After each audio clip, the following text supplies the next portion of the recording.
No, as long as you've got one. Yeah, I do. Yeah, I hope so. That's what I'm hitting it. So yeah, I have done, but I tend to take them intermittently throughout. So there'll be one that'll come up. Right, shall I just get started then? Are we ready? Yeah, all right, brilliant. Hello, everybody in the Zoom room. Good evening to you. I've seen some familiar names, which is always really nice. My name is Eyre, and I am going to be your host this evening. And I have my tag team partner, Grace Francis, in the room with me. So for those of you who don't know, in terms of who I am and what I do, my day job is that all of the work that I do essentially is around the development of kind of talent and businesses. So I do that in 3 key ways. So I have a recruitment and training company called Diva, and we are primarily recruiting in the entertainment industry. I'm not talking about your singers and your dancers. I'm talking about the back end of the business side of the entertainment business. I also do a lot of training and development and work with my clients to create inclusive workspaces. So doing a huge piece of work at the minute with Universal Music, which is really exciting. And I also have a YouTube channel, which is packed full of kind of tips and advice for people right across the world. I have a big audience in New York, so I'm waiting for my invite, and LA, I'm waiting for my invite. But yeah, and I do a lot of leadership coaching as well for women who tend to be at kind of senior levels of their careers. So I'm going to hand over to Grace for her to introduce herself to you. Hi everyone, my name is Grace, and obviously you know that. So I am the founder of DraMed. It's a creative education company which goes into schools and nurseries and teaches core subjects through performing arts. I also have a sister company to DraMed. It's called DraMed Events, and we specialise in fun family events and birthday parties that use actors and performers to just nurture imagination and spread giggles. And I am slightly distracted because I've noticed I've got one strap where it shouldn't be. So in a moment, I'm going to like close the camera and can't even get dressed properly. So yeah, just giving you warning when I disappear for 5 seconds. This is why you love and hate Zoom in equal measure, isn't it? It shows up something that you know you need to fix. But this evening we have 2 fantastic panelists. So we have Davinia Tomlinson, who is the founder of RainchQ, which is a company that she set up to help women take control of their financial futures. And Davinia has got over 15 years investment and management experience, and she has the smarts to back it up too. She has a first-class honours degree and an executive MBA from Cass Business School, which is one of the top business schools for MBAs. And our second panelist is Lenique Lewis, who is an award-winning luxury jewelry designer and artist. And Lenique is the go-to expert in the field of bespoke, handcrafted, one-of-a-kind engagement and wedding rings. And her work has been featured in some of the top magazines, including Vogue, Harper's, Bazaar, Marie Claire, Cosmopolitan. You know what, I'm feeling a little bit conflicted with you, Davinia and Lenique, because on the one hand, you know, Davinia is, you know, all about helping me make my money work for me, but then Lenique is like jewelry, and I'm like, ways to spend my money. It's a bit of a conflict. But I want to also give a big thank you to the British Library for, you know, kind of supporting us and sponsoring Precious Nights. So for those of you who are new to the Precious family, then the Precious brand was established by Feluke Akinlose in 2007. And the awards, the Precious Awards, were launched at that time to really champion women of colour who were doing incredibly well, either through entrepreneurship or through paving the way in other organizations across various sectors, so from finance to tech and everything in between. And the Precious brand, as it were, comprises of not just the awards and Precious Nights, which is this event.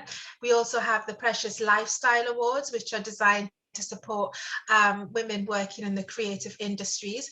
And we have a very active and engaged community, so which includes our WhatsApp group. So if you want to just drop us an email, or you can connect with us on any of our socials, and we can connect you to the WhatsApp group. Don't worry, it's not about like spamming you with bits and, you know, events and all that kind of jazz.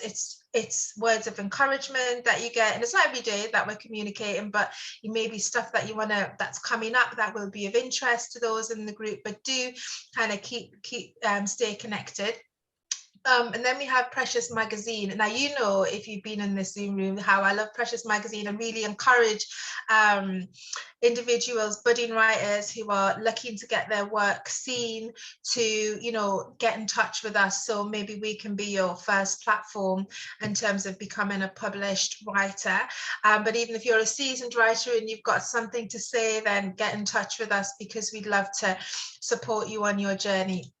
And we also have our Precious merch, which is all kind of branded up there. So get online and have a look. Got everything from t-shirts to mugs. So just have a look on the website. In terms of the shape of this event, where the panelists will introduce themselves in a second, and then from after that I will have a conversation with them.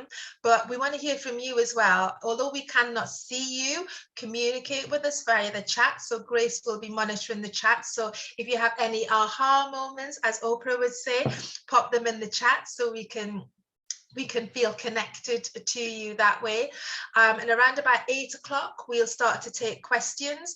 But we do want to kind of start to collect them all the way through. And sometimes if we see something that comes up in the middle of the conversation, because that's what it is, a conversation, then we can put those questions to our panelists. So does that sound all right to everyone? Pop a yes in the chat if you're excited as me. Hi to all. Jewelry addict here as well. Yes, I'm liking that. So can everybody hear me okay? I'm not getting anything. Yes, okay, brilliant. So can I start with Lenique? Can you first tell us about the Precious Award that you won and how it made you feel? It's right here. Ah! Yeah, this is like my pride and joy that goes on my fireplace. Actually, yeah, best startup business 2012. And I tell you, if Felipe knows how much this meant to me, like I think when they called my name, I was in complete shock. Like I remember I was like running, I was like, oh my God, like, you know, I just didn't try to play it cool or anything like that, and gracefully got to the stage. I was just like so happy, because what you have to understand is that when I heard about the Precious Awards, I was in a low place in my life, and it was through learning about the Precious Awards and seeing other Black women, you know, being recognized for what they were doing. I said to myself, do you know what? I really want to win an award one day. That is like my dream. And that was in 2008. Mm-hmm. And I remember, and I would just like keep stalking the Precious Awards and be like, one day. So, you know, it meant so much to me when I won the award, you know. And yeah, I would say that from winning that award, it was just a domino effect. You know, I had to make sure that, you know, I prove it to myself, but also for the judges that they made the right decision, and they see me going, excelling higher and higher and higher. So yeah, this means a lot to me because of the place that I was at. So, you know, I would never forget the Precious Awards, and for Luke and the judges and them believing in me. And yeah, it was the best experience. I've never reacted like that to an award in my life, because it was just like amazing. Yeah, I love that. But it's like manifestation, right? Because you manifested that. You're like, this is what I want to win. I love. Did you enter yourself, or did someone nominate you? I think I entered myself, and I love think it. Like at the time, like, you know, I got dyslexia, but I would say back then it was a lot more repeating the same things over and over again, and whether they were, I don't even know how they even got what I meant all together, but they were able to see, you know, the talent speaks for itself. And yeah, they were able to believe in me, and you know, that's what meant a lot to me, you know. And being recognized in my own community, I think it's important when you're recognized in your own community, and there is an establishment set up for you know, Black people. I think it's really important because, as I said, that was a goal of mine that I strived for and that I achieved. So yeah, it was amazing. I love the fact that you nominated yourself. I think that is really good, because I think sometimes people shy away from doing that because they think, oh, I'm a bit, you know, why do that? Somebody else should do that for me. But it's so important to, you know, to just take that step of kind of, it's like a vote of confidence in yourself. I love it. Davinia, what award did you win? Tell us how it made you feel. I was the same as Lenique. So I won Startup Business of the Year 2019.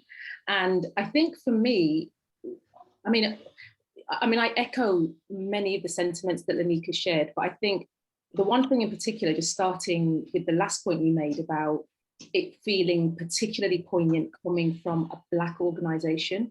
So I had won awards in the past, but I had in my mind, I want to win a Precious Award, very similar to you, Lenique. It was very important to me that I won that award. And so I've been stalking Felipe on all the socials for ages.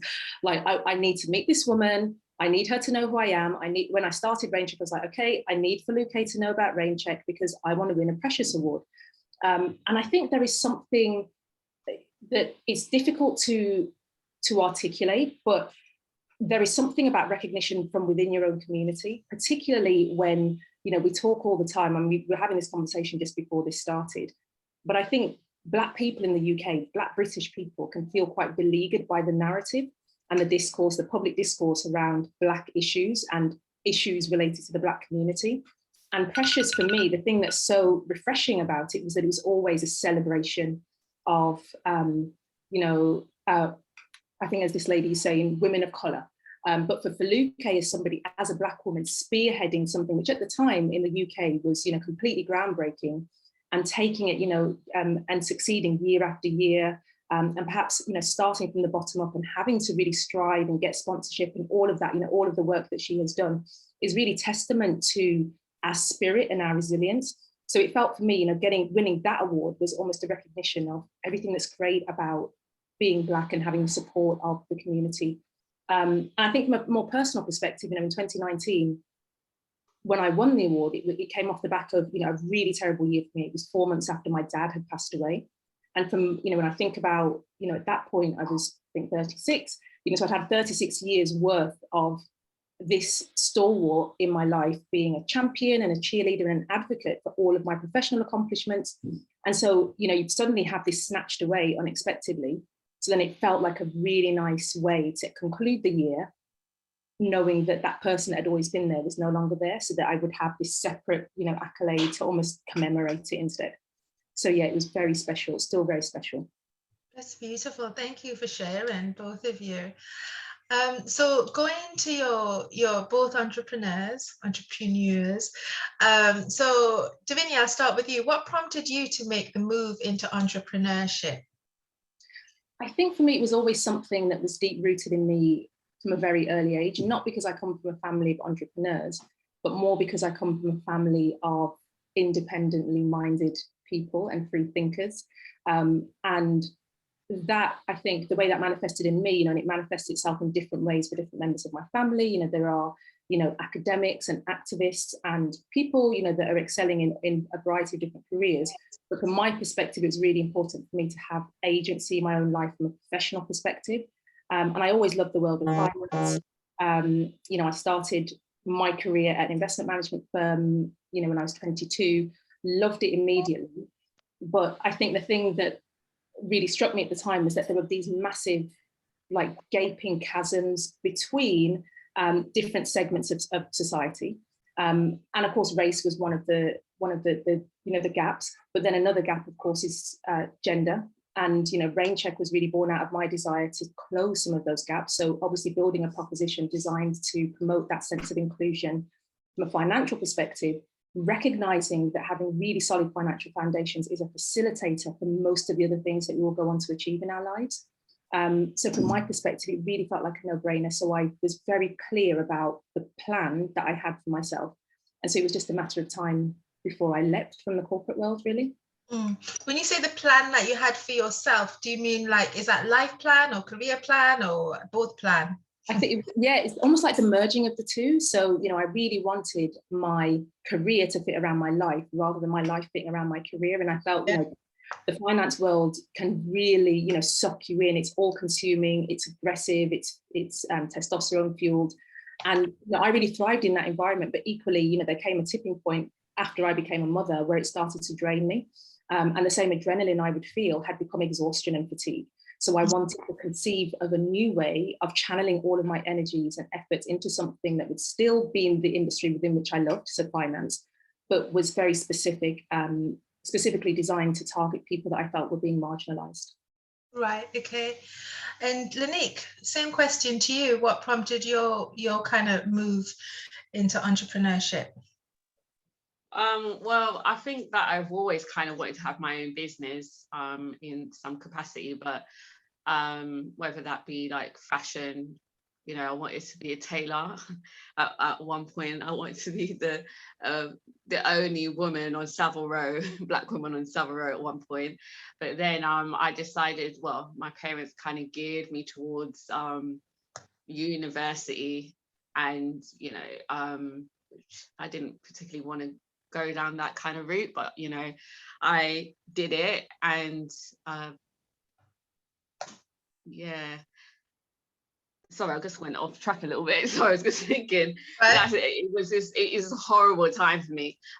No, so my parents wanted me to be an investment banker, so I needed to get a degree and then go on a graduate program. But I came to a part of my life where I was just doing a lot of things for everyone else. And I was just like, obviously it would be good for my parents to be like, oh, the Leniques, investment banker, it's good for them. But to be honest, I'm a creative at heart. I love fashion. I love everything to do with being a woman, feminine and stuff like that. That corporate kind of confined, that just wasn't me. And I just said I need an escape. I wasn't in a good relationship at that time in my life. And I decided to, just take a trip to Thailand. Didn't really know anything about Thailand. I think I had like a 10-page printout in Google and went over there. I didn't tell my family, told my brother, told my mum and dad I was going on a Scotland retreat because they would have never let me go to Thailand by myself. Went over there, didn't know the customs or anything. So I was just wearing the most scandalous outfits and then having to get stopped so many times, like, no, like getting covered up because I didn't know, I just went over there. And that's when I kind of had that kind of moment where I was just like, okay, Lenique, you're going to do things for you now. You're just going to, everything's going to change. You're going to get out of that bad relationship. You're going to finally put your foot down and come out of uni because that's not for you. And you're going to do something for you. So I came back to England. I moved in with my gran. And at that time, obviously I broke up in my relationship, left uni. And at that time, I was kind of writing down like things I wanted to achieve in my life, like aspirations, like a list. And as I was writing down my list, I had like an out of body experience. And as I had the out of body experience, it's like I saw a dove above me. It had something in its mouth. And then it kind of dropped it in my head. And it was like to be a jewelry designer. And then I remember running down, telling my grandma, because she's like a typical like Jamaican grandma. I was like, Grandma, I'm going to be a jewelry designer. And she was like, okay, like no excitement, you know what I mean? It was just like, and then I remember I sat my mum and dad down and I was like, Mom, Dad, I got something life-changing news. And my mum was like, please tell me you're not pregnant. And I was like, no, I'm not. I'm going to start my own jewelry company. And then they were like, what? It was just a little bit random, but however, I'm a creative person. They were like, where are you going to do this? And I was like, in Grandma's garage. And that's where I started it. I started it like, my dad tried to tell me, go back to uni. You only got one more year left. And I was just like, no, I need to start this. So obviously in my family, I was the kind of, Lenique's in the garage doing her jewelry. And this was in winter. But, I look at, when I think about, where I've got to now, it's just amazing. I just saw a comment about, where does my design inspirations come from? I have a question. I have that question as well for you, like you. Process. A lot of people seem to think that before, that a lot of my ideas came from like coral, Thailand, all of that kind of stuff, and I kind of played on that. But to be honest, a lot of my designs come from God because of my relationship. Like that's where I believe that the idea came, you know. And a lot of the designs, I'm not someone that technically draws. It gets downloaded to me and I carve it into wax, and that's what I do. So it's something very organic. So, as I said, I'm self-taught. So I have had some little bit of training in regards to like doing internships and stuff, but a lot of what I do is a download from God, and that's what it is. Does your spirituality play a big part then in your business? I mean, in your business?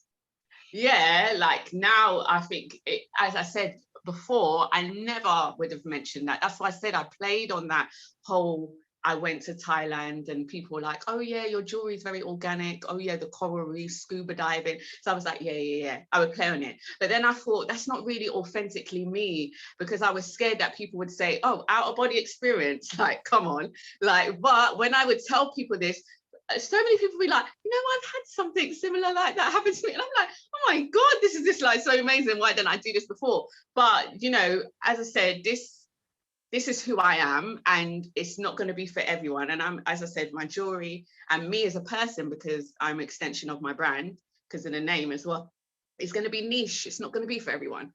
So it's kind of like, that's how I'm going forward. And especially a lot of my faith, because it's about well-being, and as a person as I am, I want to be able to create jewelry that speaks to the wearer, that brings life, that is a constant reminder that you're, you know, fearfully and wonderfully made, you know, because a lot of things around us constantly tell us there's a lot of negativity. And when I was explaining to this, a client of mine, they were like, oh, it's like a talisman.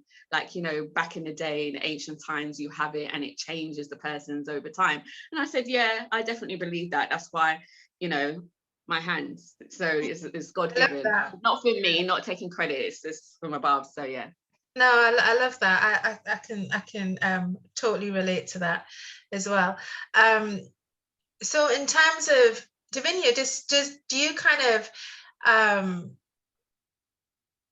have any, I guess, is there a spiritual base to your work at all, or where does your inspiration come from? Yeah, I mean, it's not spiritual in the same sense as Lenique, but I certainly have, you know, a relationship with the elders in my family, one of whom is in the audience. I think I saw Auntie Maxine, and she'll be really vexed with me for calling her an elder, because she's really not elder.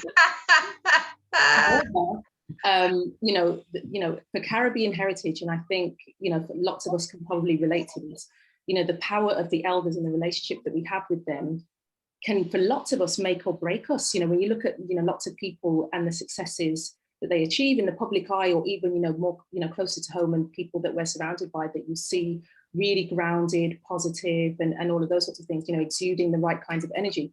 When you talk to them about the relationship they have with some of the elders in their family, quite often it will be grounded in, you know, they'll be cocooned in this kind of warm embrace of the people that have gone before them, whether those, you know, whether it's their grandparents, aunties, uncles, whoever it may be, and whether they're living or not. You know, there's something about stepping into that legacy.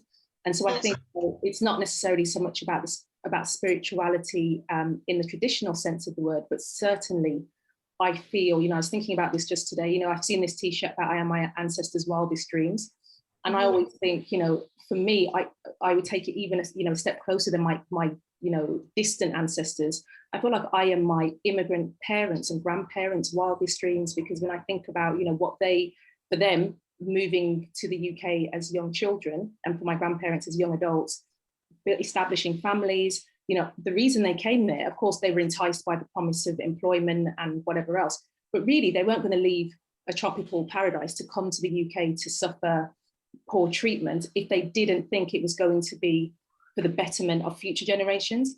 And so from my perspective, that's always been my anchor and my North Star. It's really important to me that I'm not trying to live my life to make my grandparents or my parents proud necessarily, but certainly I take very seriously the responsibility to step into the legacy and to think about what my contribution is to building that for future generations, you know? And that's evident in all of your socials. It's about legacy. It's about wealth generation, generational wealth. That's what I get from tapping into your network. So just coming back, and you both kind of touched on it briefly in your introductions, but identifying your target market, like Davinia, you said, you wanted underrepresented groups. Your work is focused around women. How do you but even women is like a huge demographic. So how do you like identify your clients and your like target market, and how is that differed from kind of when you started to where you are today, or evolved if it's not different?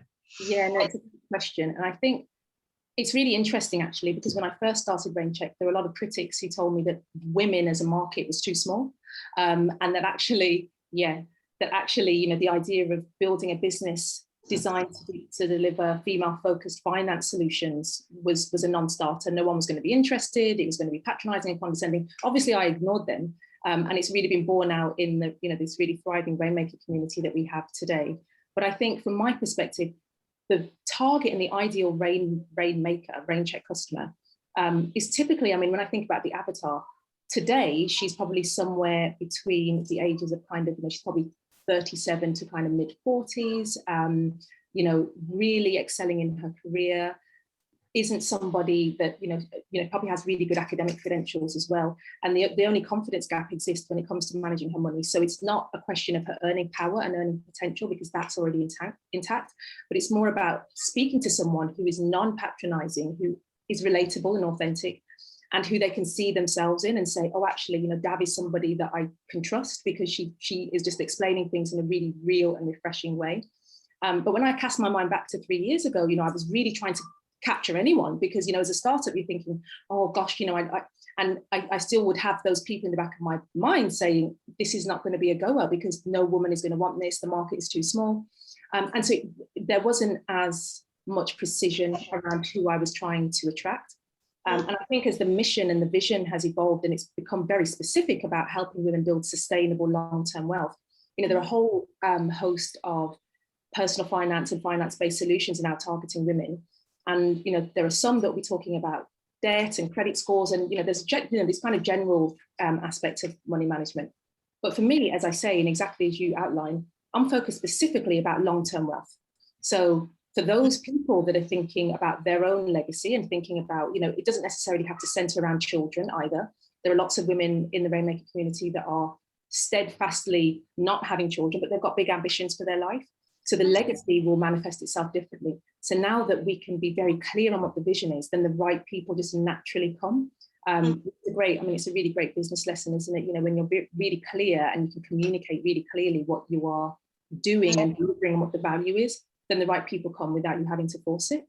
Yeah, completely. I totally agree. But I like also that you acknowledge in the beginning, you just take the business as it comes, right? Like anyone that's anyone. Yes, I'm interested. It's like, okay, sign here. Yeah. And sometimes, there's my invoice. If you don't want to pay for, there it is.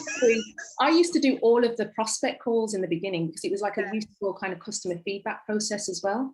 And there were some customers that I would have to say, maybe this is not the right solution for you. It'd be excruciating, because I'd be like, oh God, like how am I turning business away? But, from an integrity perspective, I couldn't, in good conscience onboard customers that it wasn't going to be the right fit for, because, in the long term, obviously it's even worse. But definitely there was that sense of almost desperation and vulnerability, which was, this has got to make money. So whoever comes, that's fine. They're the target audience. And now that I'm able to be much clearer and more focused on who we're trying to reach, things just feel, there's just far less friction in the business development process. Great. And same to you, Lenique, about, identifying your target market, because your jewelry is bespoke. So how have you identified your clients? And do you have a kind of avatar in mind? Well, do you know what? I feel like when I first started out, it was, I got the advice that it's just spread myself real thin, even though that wasn't true to me. I was given advice by a lot of people, okay, you don't do silver, you don't do this. However, I really wanted to stay within my niche.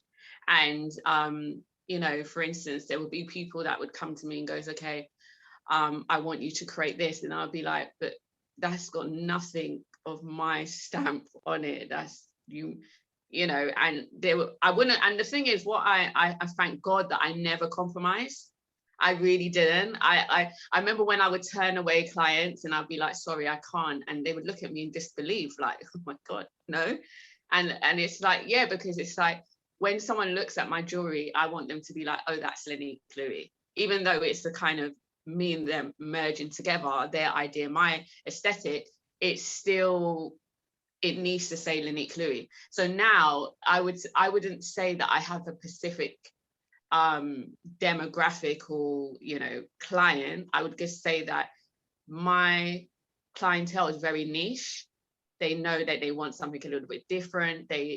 It's something out of the box. It has a meaning behind it. It's the whole stages to the making process and the initial, you know, surprise at the end of the product. Because as I said, with my service and what I do, a lot of my clients become friends because of the process of it. It's getting to know the person, getting to know their identity and stuff like that.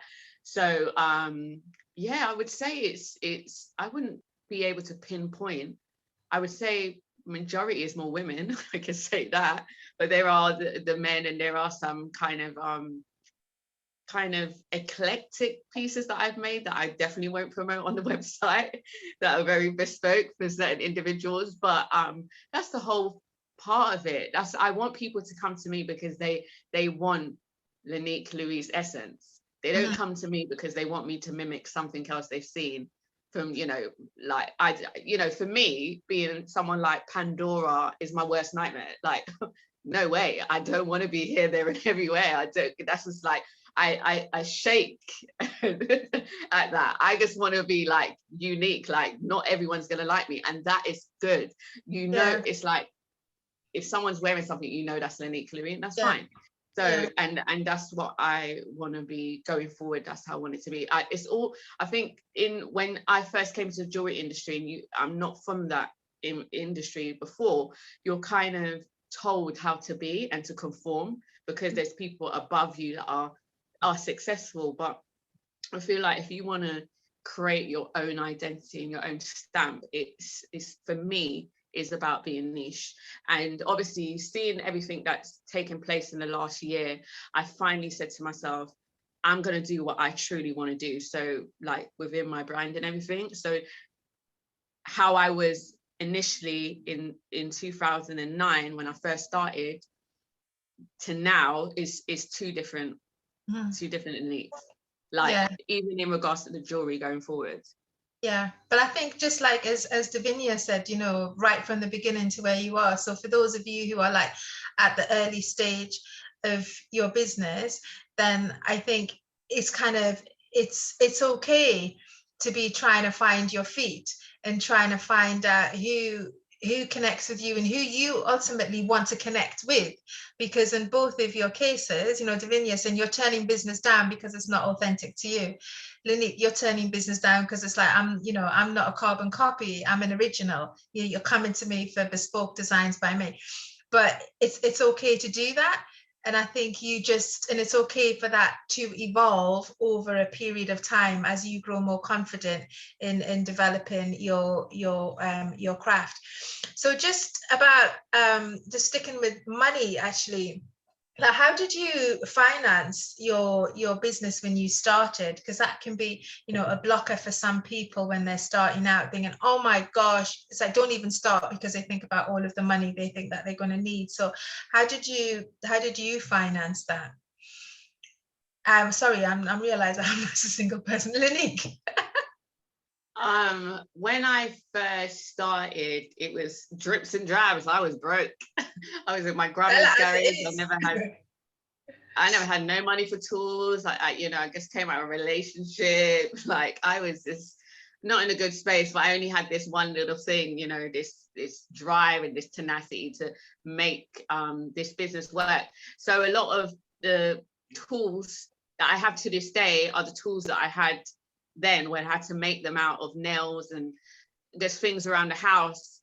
And because I didn't have the money, and you know, I feel like I was talking to someone about this, and I said sometimes it's good to not have money initially, because that's when you actually have to use your brain and figure out how to do things or try a different route. I'm not saying, obviously, in some circumstances, it's good to, if you know, get 10,000, 20,000, whatever, to start your business, that's good. But I feel like it makes you be like a little bit, do things differently. I started off with a £2,000 loan, which is nothing, you know, like, and I had to, I guess, plodded along, you know, had my first tiny little collection. I think it was only like 3 rings or something, and I just had to just sell a bit of that, and it was kind of just growing bit by bit by bit, you know, customer buying some products and then reinvesting into the business, and so on and so on and so on. And to be honest, the only investment I've got in my whole career has been that £2,000. That's great. That's yeah, really, and a £500 thing. Oh. The 2,500. So yeah, out of my career. So it's just like, sometimes it's, I guess I wasn't too keen about paying back. Mm-hmm. I guess didn't like that. I just feel like too much pressure. I like to kind of just do things at my own time. And I guess one more thing I would say to you know, people that are listening, I think it's important to not get so caught up in I need money, or I can't start. And I suppose Davina's going to say the same thing.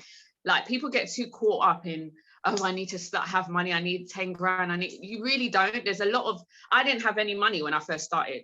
Do you know what I mean? I guess with the little bit that I had, I was able to kind of showcase. I had one ring that I had to showcase to everyone of what I can do. This one ring went everywhere with me to kind of just show people what I could do and to kind of believe in me. So I feel like now, especially in the social media era that we are in, I think there's a lot of businesses that you can start and you don't need cash flow, you don't necessarily need money. I think it's a lot more easy, especially if it's a service or anything you're doing. It's just stepping out and just doing it and having no fear. Do you have anything to add, Davinia, to that in terms of your own personal journey and what you've seen as a business owner? Yeah, no, I would only want to really echo what Lenique said, especially that point about not getting caught up in the big funding hype. I think lots of us, you know, again, you know, we see all of the data and research around the disproportionate amount of money that goes to non-female founders or non-Black or non-women of colour founders. And it can, you know, I think it can throw you off course and have you feeling like, not so much like a victim, but just it's a distraction. When actually, as Lenique said, there's a lot that you can do to test your proposition and test, you know, get proof of concept from the market, because you don't even know that anybody wants it yet. So you might have money and spend all, you know, you plow all the money into marketing and realize, oh, actually nobody wants it, but now you've blown all the cash. Far better to do it on a shoestring and see whether anybody would even be interested, or market something that you haven't yet built to see if there's a wait list and there's a pipeline of people that will be willing to pay. And then those people will be invested in its development and can help you shape what the proposition will become. I think that's really powerful. The other thing that I would say is, nobody says that you have to leap immediately. And I think that's another really dangerous narrative that's, you know, come out, that, you know, it's like social media porn, where people are thinking, oh gosh, you know, I'm this hustle mindset and I'm going to be Diddy and I'm going to be, just relax. Diddy was working for Andre Harrell at Uptown Records for years before he was able to set up Bad Boy. But nobody taught, and he was, I mean, if you follow him, you will know his journey. You will know the journey of many of those other big moguls. They worked for someone else and they honed their craft and they were clear that that was what they wanted to do. And then they probably amassed some cash. They were probably planning towards it, had some savings or whatever, and then said, right, with this cash, I'm now going to invest in my own business. But I don't think they were just leaping with nothing. And I know that there are people that can do that to great success, but they're in the minority. So I think we have to be really realistic as well. Yeah. I think that's an important part to make, because it's like an iceberg. You only ever see the tip of it. You don't see what happened beneath. And, you know, there's a scripture that I really love that it's like, though your beginnings may be small, your latter end will increase greatly. And it's like everything starts small. And it's in that tiny time where you're proving your concept, everything, you're perfecting your pitch, you're learning about your audience, you're learning about every other aspect of that job of a business, how to market, because you're marketing, because you haven't got the money to hire somebody else. You're learning so much more during that period that it shouldn't be underrated. But equally so, for those of you who are thinking about investment, even when you are going to pitch to an investment panel, they are going to want to see what you have done with what you have at your disposal. So either way, you're going to have to prove yourself first before anybody else will kind of have confidence in and like back you with finance. So another thing that tends to be quite challenging for business owners, especially at the early starts of their careers, is pricing. Like, how do you know how much to charge? Have you kind of, can you talk through your own journeys in that respect? Like, how do you know how much your service is worth, and have you underpaid yourself possibly because of a lack of confidence? Davinia, I'll start with you. Yeah, massively. And I think definitely because of a lack of confidence. And I think a failure to recognize that my 15 years experience up to the point when I started rainchq 3 years ago had an intrinsic value to it. What I was doing was saying, well, the point at which I started the business, I started on ground zero, which of course is a complete fallacy. You know, all of the breadth and the weight and depth of the experience that I'd accumulated, plus my academic credentials, meant that I was coming into the business with a whole, you know, with the receipts. And what I wasn't doing was brandishing the receipts in the right way. Instead, I was saying, oh, well, you know, I don't want you to feel that I'm being greedy, or I don't want to overcharge, or I don't want to price myself out of the market. When at the time, at least, there really wasn't anything that similar to what I was doing. Of course, yes, there are lots of female money coaches and things of that nature, but there wasn't anything that was this kind of hybrid between financial education and qualified and regulated financial advice, which is quite different. And still, I was like, okay, well, I don't know what to charge, so I'm going to underprice myself. And then the way that I had tricked my brain into thinking that was okay was by saying, oh, it's just an introductory price and I'm going to increase it. You know, I'm going to increase it once I've made traction. And then that just never happened. So it took 2 years for me to set the price or to increase the price. And even then, it was still nowhere near where it needed to be. So it's only in this year 3, where I've had to say, you've got to take a step back and reflect on the value that the end rainmaker will receive. And the value, you know, you don't want the value to be, you know, transactional or fly by night. The value has to stand the test of time and be the kind of thing that they can share with their loved ones, the women in their circle. And that ripple effect will make a massive difference in terms of helping to create a generation of women, a new generation of women that will have full economic and financial power. So now that's helped me to kind of really reflect on what the pricing strategy should be. And you know, it's the thing that I've been discussing with the rainmakers just this week about knowing your worth and how that applies from a personal perspective and also from a business perspective too. But yeah, definitely in the early days, massively underpriced. What about you, Lenique? Yeah, it's kind of like, I would say it's a little bit different in regards, I would say it was more to do with when people would come and want commissions and they would say, you know, how much they've got and what I'll be able to do. And as I said, I'll be like, no, sorry, I can't, you know. And obviously some people in disbelief.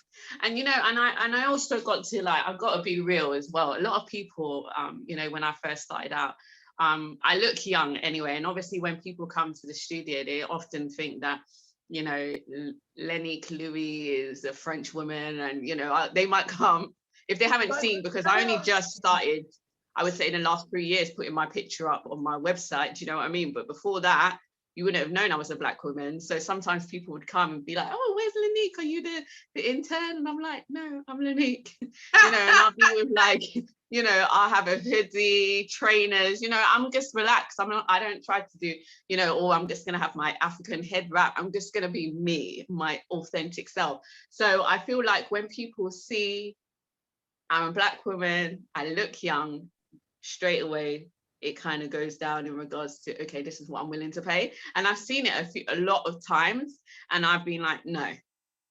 So now I'm very confident in giving my price because I know what I'm bringing to the table. I don't take the mick. That's what I always say. Like, I'm not one of those people. I want to be able to sleep at night. I want to be able to lay my head, you know, not be one of those people where it's kind of like you're just greedy. I know that there's value in what I produce. And I'm not one of these people that would just take the mick. I know what I'm bringing to the table. I know that I put a lot of effort into what I do and the experience I have. So yeah, I would say, like, I'm quite confident with my prices. Like, you know, if it's not for you, I can always recommend to other people you know, and that's fine. And I often do, because sometimes people say, you know, once we get sitting down and they say what they want, I'm like, that's not really what I can work with, but I can recommend you someone else. And I take it to a brother and sister, you know, a Black brother and sister, so that people know. Yeah, no, I like that. I think it's and thank you again for being honest about your experiences and reaching the point where you can, you know, be confident in actually value yourself. Because I do think, as Davinia, you said, it starts with you and the worth that you place on the service that you charge. I remember, to kick myself out of my comfort zone, I hiked up my rate really high, and when someone said yes without negotiating, I was like, okay. But actually psychologically you start to work to that level. But I was like, I could, you know, and then you set a baseline. But are you raising your hand, Lenique, to speak? Yeah. That is so cute. Yes, Miss. I don't want to be rude. I want to wait until you finish. Yeah, I like that. Yeah. Oh, you finished? Yeah. Sorry. Yeah, I just also want to say to anyone that's listening, when I first came into the industry, like, I was, as I said, I had the tenacity and confidence like no one. I was just so confident. But as I said, in the industry that I'm in is, you know, a small minority of Black individuals are in, you know, the jewelry industry. And I would say I got battered, and I'm saying this because this is my truth, into conforming to a certain way, or how to be, or how to promote myself, or what I should bring out. And, you know, it's important that you stay true to yourself, because not everyone, it's not about conforming and being what everyone likes. And I felt like for a number of years, I was constantly beaten down in regards to, okay, this is what I want to bring out. But it would be like, but who are you to be, you know, for those prices? Or don't you think you should do it in this? Or, you know, just devaluing who I am and my essence and what I do. And now it's like, I feel like when you're a confident Black woman and you know your value, indirectly and directly, people try to suppress that, in, like, you know, so you can't move in your confidence and your identity and what you bring to the table, whether it's a product or a service. So now it's like, for instance, if someone was to ask me, okay, the reason why I'm saying this, because there's a reason, I know I was speaking to someone. So the reason I say this is because I spoke to someone the other day and they asked me, who is someone I look up to or aspire I want to be? And I said, no one. And they were like, it was like I said, they were like, sorry, there's no one you want to be like. And I said, no, I want to be like me. And they're like, no, I understand that, I get that, but who do you in the industry do you want to mimic what they got? And I said, sorry, but that's not how I'm wired, to look at someone, what they've got, and aspire so that you could admire what someone had. But it's not like I want to be like them. I want to surpass them. I want to annihilate them. That's how I am. And people can't take that kind of confidence. And I remember, like, it was too much for some people that were there just to hear that, oh, you don't want to be like someone else, or you don't want to mimic someone else. So even for me to say, do I have a competitor? And obviously some people would say, okay, there's competitors, but I don't see anyone as a competitor because I'm in my own lane. Like, what we have to understand as creatives, and even as Black people, we're innovators naturally. It's like, you know, our hands, we can create anything, do anything. It's just like that. So for me, it's like we have to stay true to ourselves and be confident in that. So, and as I said, now 2021, how things have got, like, nothing will stop. If people thought that I was on 100, wait until they see 1,000. Like, they have no idea. But it's important that we stay true to ourselves. So that's why I guess we also wanted to add that little bit in, is to be authentically true to yourself. I really have to ram that in, you know, Black women, even Black men, if they're listening as well. And, you know, I'm targeting to that, like, because at the end of the day, we go through a lot and we don't speak enough. No, I think it's an important point to make. I think there's a great video at the minute doing the rounds. You might have seen it with Serena Williams, talking about, you know, Naomi, I can't remember her surname, who pulled out of the French Open because of mental health, you know, the face in the press. Well, Serena Williams was asked a question around her response. How does she deal with tennis players? Does she find it, you know, it impacts her mental health? And she said that the way she deals with it is that she's in that room and she knows there's nobody in that room that can play tennis as good as her, and they never will be able to play tennis as good as her. And she knows that for a fact. So it doesn't really matter what you ask her, because I know you will never play tennis as good as me. And she said, that's the way that I deal with it. And its confidence starts in the mind. It really starts in the mind. And I think sometimes we've just been taught to see that confidence as being arrogance rather than actually for what it is. So I'm conscious of that. We've only got a couple of minutes before we move to taking questions, but I wanted to just touch on kind of finally, like the link between networking and marketing for you both. And maybe actually I'll ask you, like, for Davinia, what marketing strategy is working for you the most in terms of generating business? And then Lenique, if you could focus on networking, like how important networking has been to your job. So Davinia, do you want to start first about marketing?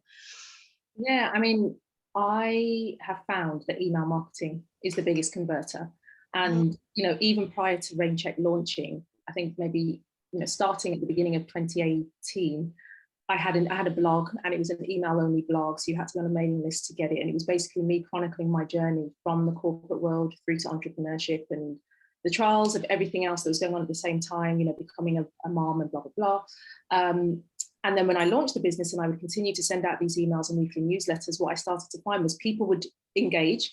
So, you know, at first it was just, I felt very much like it was a broadcast tool where I was just kind of, it was really cathartic for me to write down my thoughts and feelings. And then what I started to find was people would respond and say, oh, yes, you know, I feel this way too. And, you know, we'd get into these exchanges. It's almost like I started to have a collection of pen pals. And those pen pals became rainmakers because they started to buy into not just the business and the brand, but into me as a person. And I think when you've got a service-based proposition like mine, where not only am I the face of the brand, but I'm delivering, you know, the bulk of the services and, you know, all of the education, the advice, that kind of thing. It's really important that people buy into me so that they know whether or not, you know, if immediately they decide, actually, I don't like her, then this is not the right business for them. They need to find another one. But if they do, then already they can start to see how we could effectively partner together and what value they might be able to derive from the relationship. But, you know, when I look at my metrics across everything, and of course I'm doing marketing on a shoestring, so it's using social to, again, broadcast and kind of spread the word. But emails, you know, being consistent with the email marketing has been by far the biggest converter in terms of leads. And do you outsource your marketing or do you do it yourself? We do it. I do it. Yeah. Okay. And what about Lenique, from networking? How much has networking played a part in developing your brand and generating new business? God, you know, when I'm hearing Davinia, I'm like, oh, she gets the perfect, everything she's just doing right. I just done everything, as I said, very organic. Like, you know, a lot of what I do is very much word of mouth. And I remember my dad told me, he gave me some words of wisdom. My dad always gives me words of wisdom. And he said to me, like, because I was on this train of like social media posting, and my dad said, what if Instagram and all those things close down, Lenique? I noticed that you're not really utilizing network or, you know, speaking to people enough, getting, you know, word of mouth. And I was like, oh, Dad, you know, and he said, remember, that came before the social media. You need to concentrate on that. So now it's like I'm more word of mouth. A lot of my clients, I would say 95% of my clients are word of mouth. Someone has recommended me, you know, family, friends, always recommend, oh, how did you hear about me? Oh, you know, I was talking with someone, they said, oh, this amazing jewelry. And I was like, that means a lot. They know. And a lot of, as I said, one thing I know about my business is about sustainability. And that's how my business grows. It's not about those one hit wonders, you know, someone gets buying into me and I never hear from them again. That's not going to keep me sustainable as a business. It's people that buy into my brand. They buy something, a special occasion. They come to me for a birthday. They come for me for a present. They keep coming to me, and then they get something for their husband. They get something for their wife. You know, it's that's sustainable and that's what works for me. And I said, if you were to check my social media right now, my Instagram, my last post is probably last year, if that. I can't remember the last time I posted, but that's not that, you know, I'm just, that doesn't, I'm just, I don't do that. I'm just, as I said, I'm free flowing. I guess, yeah, I guess work on networking when you get to meet me. And I'm just, as I said, I'm an expression of my brand, you know, it is Lenique Louis. People like you, they like your brand. It really does. I didn't think that actually, that was, you know, where people would tell me that, but that does your extension of your brand. So yeah, I don't really do email marketing. I've tried probably MailChimp like once or twice. I have got a lot of email, what's it called? People in my email list, but I don't. It's really, I've been really fortunate that it's been word of mouth, and yeah, that's really worked for me. I think people don't realize how powerful word of mouth is. If you got your hair done at a good hairdresser, and you come out that hairdresser and your hair is looking so, and you're gonna be like, oh my God, and people are like, oh my God, where'd you get your hair done? You're like, I went to this hairdresser. Everyone, or where'd you get your nails done? Do you know what I mean? It's just word of mouth is more powerful than, but I'm saying that's what works for me. It doesn't necessarily work for everyone. And I'm not saying that I won't maybe eventually go into the email marketing and stuff like that, and maybe go back on posting on Instagram and stuff like that. But for right now, I'm liking how things are. Cool. Davinia, you've got your hand raised. Yeah, I just saw it there and I was excited. No, all I wanted to say, I wanted to leap in when Lenique made the point that her dad made, which was about, you know, if Instagram is wiped out tomorrow. You know, you hear these mishaps all the time, don't you? If you've got hacked and then people that have got 50,000 followers, suddenly they're wiped out overnight, things like that. I mean, I'm sure those followers are restored, but you can easily fall into a trap of being obsessed and seduced by followers and numbers. And I think Lenique is probably very similar to me. You know, we are business women rather than influencers. Of course, if you were influenced by us in any way or inspired by the work that we're doing, that's you know, a really positive and happy byproduct of the work that we're doing. But ultimately, we're about the business and how we can deliver, you know, a really outstanding customer experience. So that means, you know, obsessing over, oh, I've got, you know, 50,000 followers or whatever, like that's not, those sorts of things don't really drive me. But I think there was a point early in my entrepreneurship journey where I thought, oh, well, I don't really know, you know, just kind of throwing things at the wall to see what sticks. And you get this idea that maybe I do need hundreds of thousands of followers for it to be a viable business. When the reality is, you know, it's just not true. And you really need to have some ownership over, you know, your contact base, your, you know, whether it's some kind of CRM or database or whatever you use. But as, I mean, to Lenique's point, ultimately it's a toolkit, isn't it? When you think about marketing, there are different tools that you have at your disposal. The one that's most powerful for Lenique is word of mouth. For me, it's email marketing. Some people may use advertising in other kinds of ways, and, you know, it just depends on what you see working, but you really have to use analytics. You have to analyze what's working and make sure that you're on top of your numbers. Mm-hmm. Yeah, that's true. Grace, do you want to start gathering questions to put to our panelists? I think I've definitely got some. If you have any more questions, please add them in and I will add them to the list. I think we've been doing quite well with kind of answering them as we go along. So nothing particularly stands out at the moment. I just have a question, Lenique. Sorry. Yeah, from Anna. Where did you find the inner courage to go ahead and start your niche business despite the negative opinions and people trying to put you in a box? I think that might be to all. Maybe Davinia, do you want to take that one? Or have we kind of covered that off, do you think? Yeah, I mean, I think it's just about knowing why you started. And, you know, when I refer back to my North Star, it's about, you know, recognizing there was a very clear gap in the market. I come from the industry, so I had that knowledge, that kind of insider knowledge about where those gaps existed financially and that women were being excluded from the conversation around money. So it was almost a combination of really having conviction in the fact that it was still worth something pursuing, plus having done the research. I think having, you know, being able to adequately put together, you know, enough research to back up what you're saying helps, even just for your own, you know, calming your own nerves about what you're doing. So that was what worked for me. I think Lenique, you kind of covered it off maybe in yours, because you took a big leap, like, Thailand back. I'm going for it. You just went for it. Literally ditched your uni and went for it. I love that. There's a question for you, Davinia. Did you invest in yourself by having a coach? And Lenique, same thing. No, I didn't, but I do. It's something that I did dabble with early on the journey.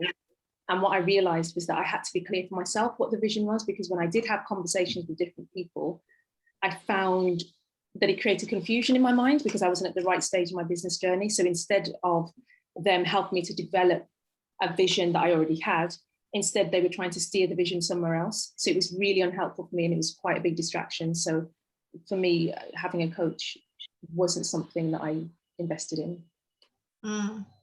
Lenique?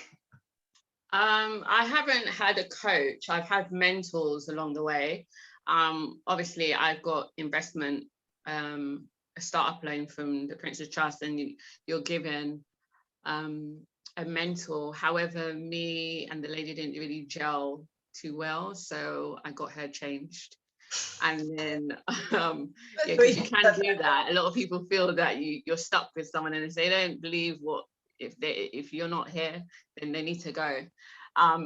So yeah, and then I've had different mentors along the way, and it's organically kind of dispersed nicely, and it's really been good. And obviously I'm still very intertwined with the Prince's Trust. However, I've seeked out a lot of the mentors for myself.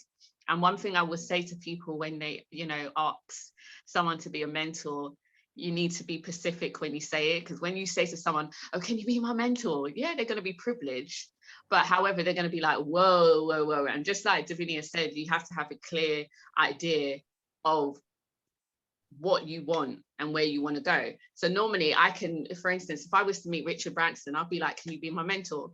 And he'll be like, "Okay, what would that kind of look like?" So I know that I've just got like a minute maybe. So I said, even if you 1 hour a month, whether that be through Skype, Zoom, phone call, even half an hour, just to kind of prick your brain and to be a sounding board. Because when you go to someone that's really successful and you say to them, "I want you to be my mentor," they're thinking, "Oh God, what's this person going to try and put, do I have to do the work for someone?" But that's why I said I've got some really good mentors that I can go to anytime to be able to kind of pick their ears. But I would say the mentors that I have, I wouldn't say that I've utilized what they have. I would say I just have them as a sounding board, and I come to the realization myself. I could know, because I'm very particular in someone being like, "Well, if it wasn't for that person, Lenique wouldn't be where she is now." No one could be getting credit but God. So it's one of those things. But I would say right now my mentor is there, and he's doing what he's doing, and whenever I want to touch base, I can. I haven't touched base with him for about 1.5 years, but that's cool. But I'm okay I can just touch base whenever. And I don't feel that it kind of is it helps some people if they have a coach or mentor, but I feel like when you're just kind of focused on what you want to do, all it is really is a sounding board. You'll come to the realization yourself. Any more, Grace, have you got there? Or what were your biggest challenge as a startup, and what would you do differently if you were starting your business today? Should we go back to Davinia? Biggest challenge, I think there's something around mindset for me, which was, I was always very confident in my career working in finance, and it was very comfortable. I was, it's a world that I was familiar with. I was completely unfazed by the aggression, by the male domination, all of those sorts of things. I had no issue with that. But then when you step away from that and suddenly you're completely isolated, you're suddenly in this silo where previously, it's a buzzing office floor, buzzing environment. And now you've gone to a situation in which you're by yourself, particularly when you're a kind of extrovert like I am, and I vibe off the energy of other people. I think it took me a very long time to recognize that one of the things that was generating a slump in my moods, or, you know, things that I should have been able to get through really quickly, were taking me a very long time, was because I perhaps needed to just go to a co-working space. And then when I did an accelerator at the Olympic Park with 12 other women, and that was when the penny dropped, and I realized, Dad, it's just because you were lonely, why you were struggling with some of the things that were really obvious. And I know, like, now at this point I am in my business journey, I don't necessarily need the same kind of, I don't need people to be around me. I prefer to work alone in the silo, you know, the same silo as I worked in, you know, in the very early stages. But I think at the beginning, it would have eased my transition if I would have gone to a kind of, you know, if there was a step change from the office environment to a co-working space where there were people around, even if they were not working on rainchq, but there were people around, just so that I could hear the buzz and the hubbub of other people.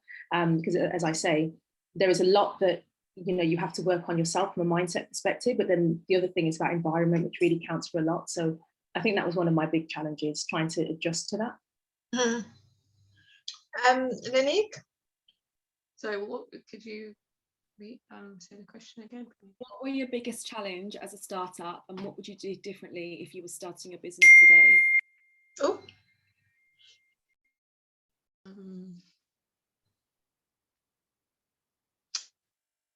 This, I would say, for me, I wouldn't change anything. I would say more so the outside noise, like, of everyone else.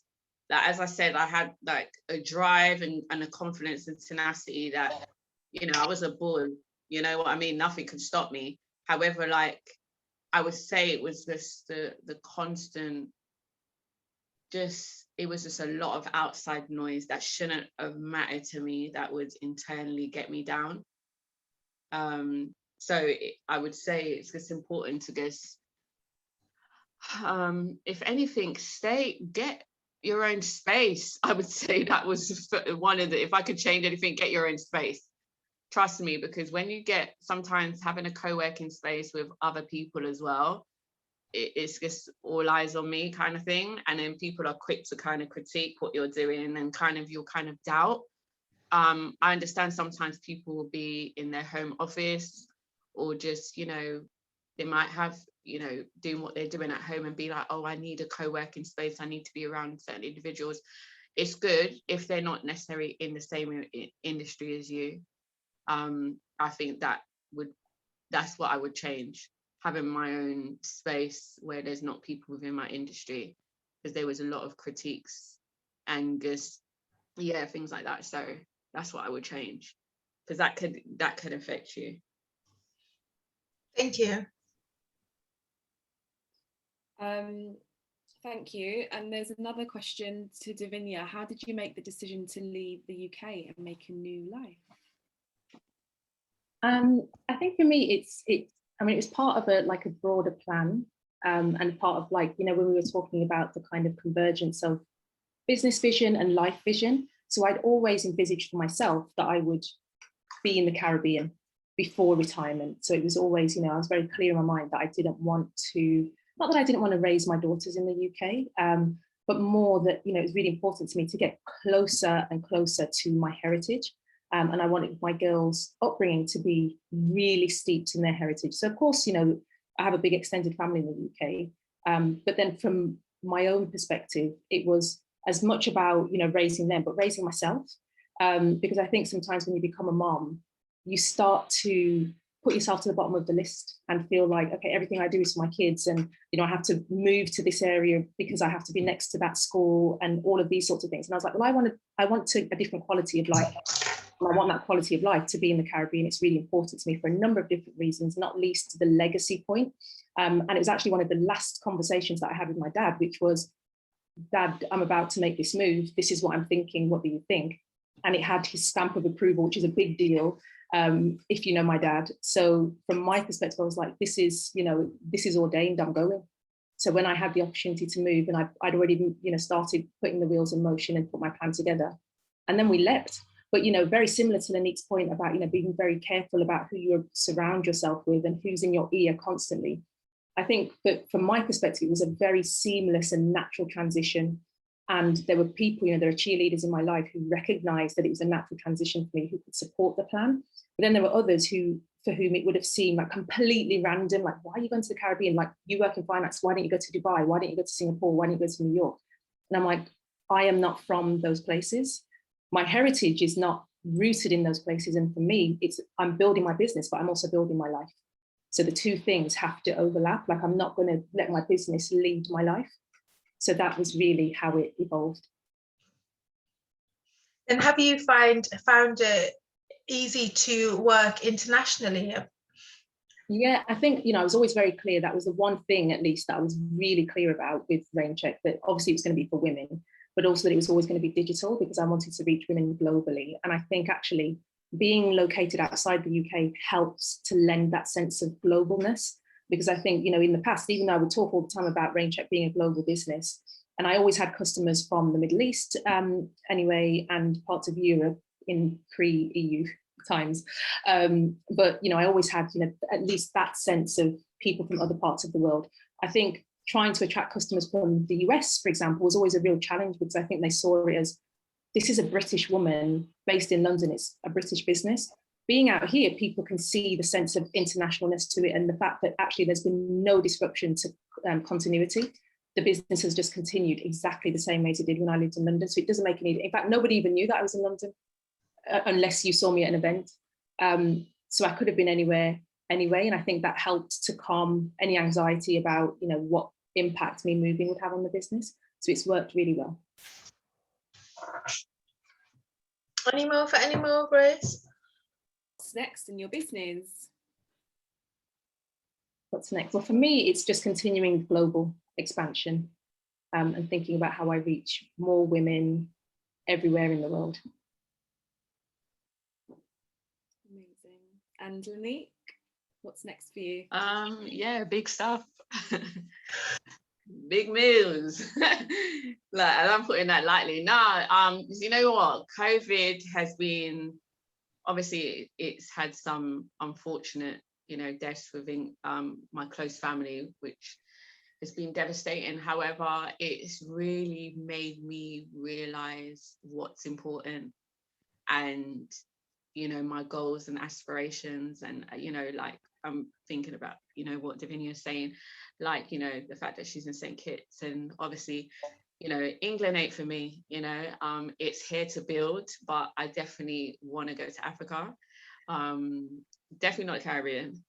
So even though I'm Jamaican and stuff, but it's either between Ghana or Nigeria. I definitely want to go and relocate. I just feel that, as I say, COVID has made me look at things a lot look at things differently. And I'm saying, okay, what do I want to achieve?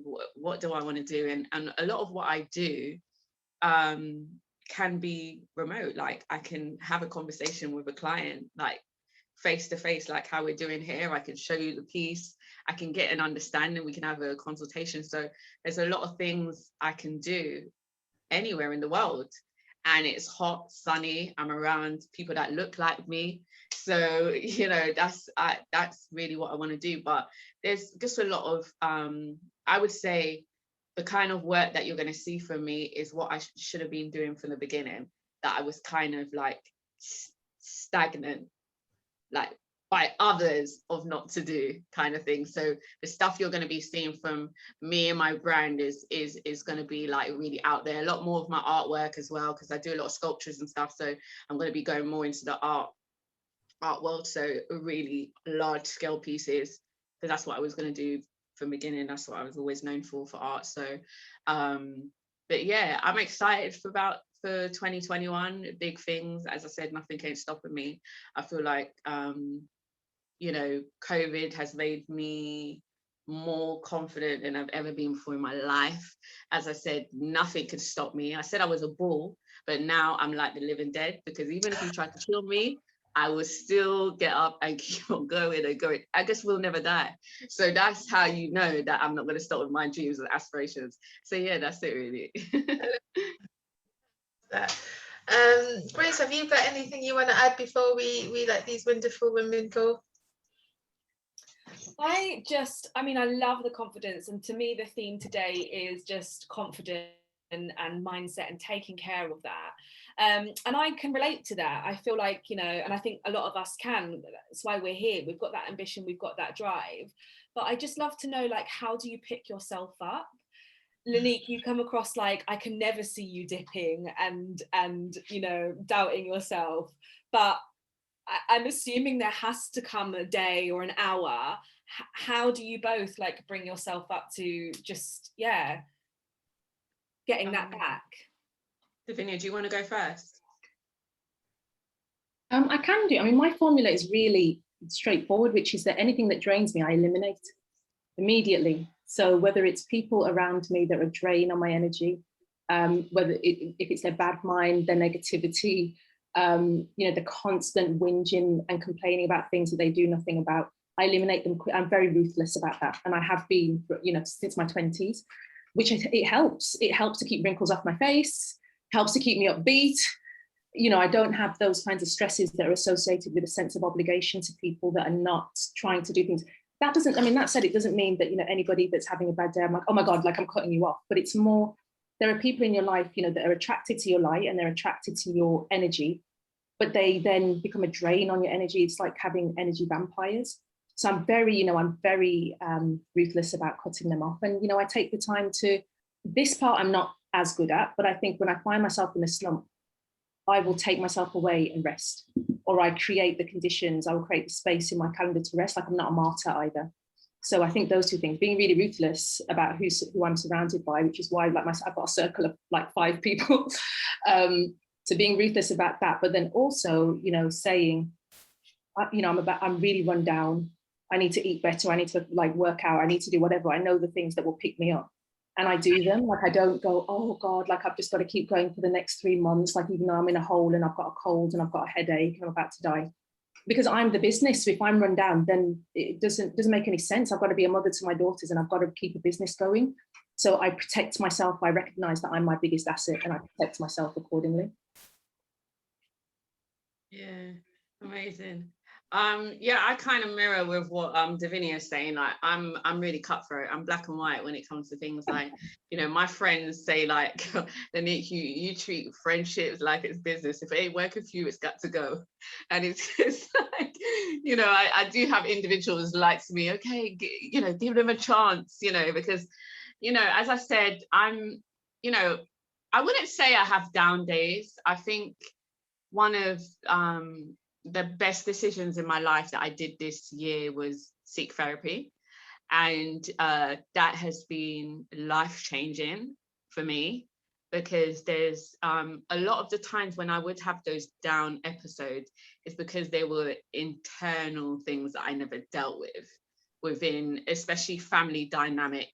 And no matter what's going on, things could be great in your life, but if the family dynamics and those relationships are not cultivated, or, you know, certain things are not addressed, you can't get happiness in every area, you know. And as I said, you know, for my relationship with the Lord, he just brings order in everything I do. It's just seamless. But then there's discord in other areas of, you know, family dynamics that I just, you know, and as I said, therapy has made me address issues from my childhood that is just opened me up. And I've really realized that, okay, this is why this happened, and reestablishing relationships with family members, and, you know, which is just been just amazing for me. And I would say, obviously, my walk as well with Christ, like I'm a Christian. And sometimes I say to myself, boy, if I wasn't a Christian, boy, I don't know what I would do, because, you know, my carnal flesh self, you know, would want to deal with things a certain way, but it's just holding on to the, you know, the scriptures and what, I'm not a Bible basher, but, you know, I stay true to what it says in scripture in regards to, like, you know, affirmation and just being positive. And one thing that you should know about me is that I don't swear, I don't say negative things. So I don't say can't, I don't say hope, maybe, any of those words, because that's the element of doubt. I said it will be done. Like there's people around me that they say things, I'm like, whoa, and they're like, oh yeah, sorry, I will. Like, hopefully, like they're like, oh, you don't say hopefully. It's like, you know, it's just changing every like language, because I know that, you know, our tongue can manifest, it can move mountains. So when we have that much power, we have to be mindful of everything we're saying, even when what's in front of us is not tangible. We aspire for certain things, and it's like, I keep saying what I want to see. I keep saying it like it's going to happen until people around me be like, it's madness. But I would say it's not so much in regards to affirmation, in regards that I'm repeating the same thing over and over again. It's like, I know it's going to happen. Maybe not in the same way as I envision, which why I say I steer off with the affirmation, because when you do affirmation, it's very specific. But sometimes it's like, when you're specific, like you want a white BMW, but then God wants to give you a Hummer. Do you know what I mean? It's because you're focused on that. Like I'm not too caught up in the affirmation. However, is my walk with Christ has helped me a lot, and just being positive. And I said, I work out, I drink a lot of water, I don't smoke, I don't drink. These are the old Lenique, boy, I would have been like, who is this person? Do you know what I mean? Not drinking. I was drinking every day. I was having a gin and tonic, and that was my life. Like, do you know what I mean? Every day I was having a gin and tonic, but now it's like, that's not necessarily what I need to do, because as I said, me as a person, my brand is an extension of who I am. It's about wellness, it's about love, it's about gratitude, it's just everything. So I have to be an extension of that. So yeah, I love that. Yeah, I love that. I think there's some real nuggets in that answer, in all of your answers this evening. I've certainly, in terms of takeaways, definitely right from the start, manifestation and recognition is an important part. Manifestation in the sense that, you touched on it now, Lenique, but also that Precious, the awards, you both wanted it and manifested it, and the importance of being recognized in our community. So networks such as this, where you can have those conversations and see people like you who are doing incredibly well. I think authenticity is also a running theme throughout this, and that can also develop over time. So when you're starting out your business, you're learning more about yourself as well, because I think a business really shows you who you are. It will kind of magnify your weaknesses and also give you an opportunity to showcase your strengths.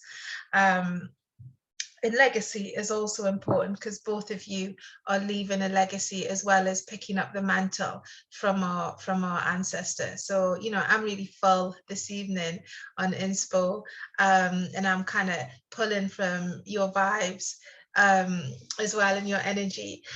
So for you guys, I hope you found this evening, the last hour and a half with us inspiring as well.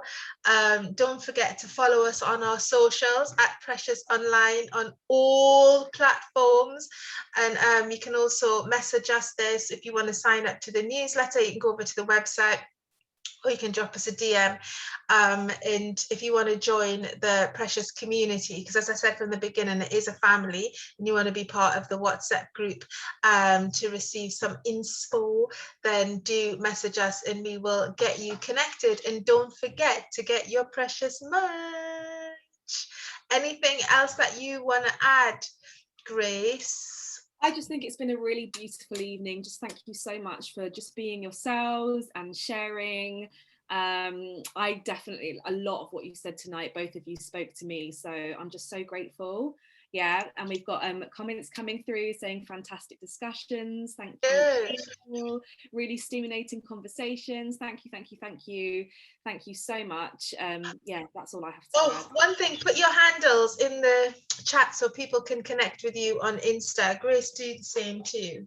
Yes, let's all put our handles in there.